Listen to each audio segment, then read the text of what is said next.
Olha, no primeiro livro de Samuel, capítulo 18, verso 1, diz que a alma de Jonatas se apegou com a alma de Davi.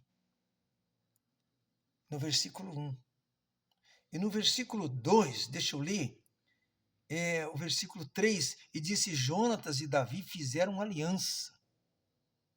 Jonatas e Davi fizeram aliança. Jonatas o amava como a sua própria alma. E o mais interessante, no versículo 4, Jonatas se despojou da capa que trazia sobre si e deu a Davi. Mas não foi só isso. Jonatas também despojou de suas vestes. As roupas de Jonatas ele deu a Davi. E até a sua espada Jonatas deu a Davi. E também Jonatas deu a Davi o seu arco, a sua espada, as suas armas de guerra. Jonatas deu a Davi. E também o seu cinto.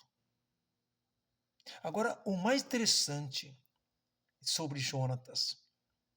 Jonatas deu uma capa, Jonatas deu as vestes, Jonatas deu o arco, a espada, Jonatas deu o arco e Jonatas deu o cinto. Olha, Jonatas deu a capa dele, as vestes dele, Jonatas deu a espada dele, Jonatas deu o arco dele e Jonatas deu o cinto dele. São 5 coisas no corpo de Jonatas, como um guerreiro, Jonatas deu a Davi. Agora, presta atenção, Jonatas não era um cidadão comum.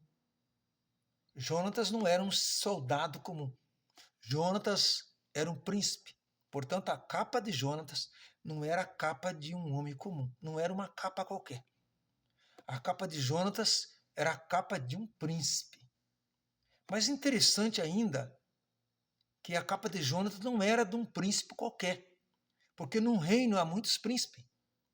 A capa de Jonatas era a capa de um príncipe herdeiro, do príncipe primogênito. Jonatas era um príncipe primogênito, príncipe herdeiro do trono.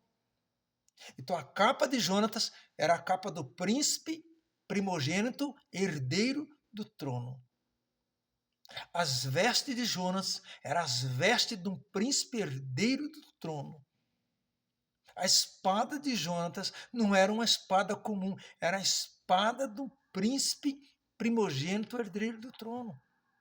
O arco de Jonatas não era um arco comum, não era de um príncipe qualquer.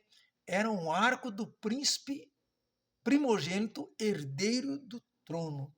Assim o cinto de Jonatas também. Era o cinto do príncipe herdeiro do trono. Ele era o herdeiro do trono, era o sucessor do trono, do reino de todo Israel. Jonatas despiu de tudo isso, ele amou a Davi e o seu amor foi mostrado em atos, em atitudes. Jonatas foi despindo daquilo e foi dando a Davi. O amor de Jonatas era um amor de gratidão. Jonatas ficou muito grato pela a vida de Davi estar na mão de Deus daquela maneira.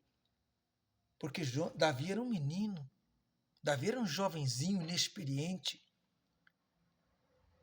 E Davi venceu o gigante Golias que aterrorizava todo Israel, todo o exército de Israel. Jonatas recebeu aquilo no coração como uma salvação do seu reino, da sua pátria. Ele falou: esse jovem é digno do trono. Ele entendeu que o Espírito de Deus estava sobre Davi e que ninguém mais era digno de continuar o reino, de assumir o reino do que Davi. E ele sabia que o seu pai não estava mais sendo um rei aceito por Deus. Não teria mais a continuação a dinastia de Saul. Então, Jonatas teve uma atitude de reconhecer Jesus, o rei de Israel. O rei segundo o coração de Deus. Por o Espírito de Deus usar daquela maneira, Jonatas viu em Davi, nunca tinha ouvido falar de uma pessoa usada pelo Espírito de Deus daquela maneira, de amor a Israel, daquela maneira. Jonatas fez algo especial, despiu do seu reino, despiu do seu direito de reino, da sua herança do trono e passou a Davi. Mas Jonatas, ele fez aliança com Davi. Diz que seria o segundo depois de Davi. E fez aliança com Davi. Então, a atitude de Jonatas deve ser a mesma atitude da igreja com Jesus.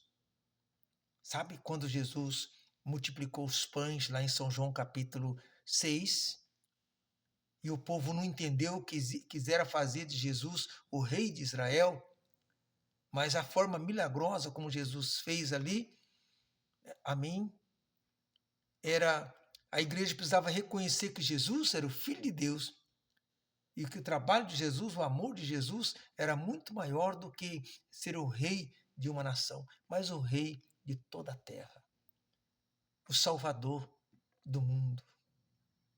Amém?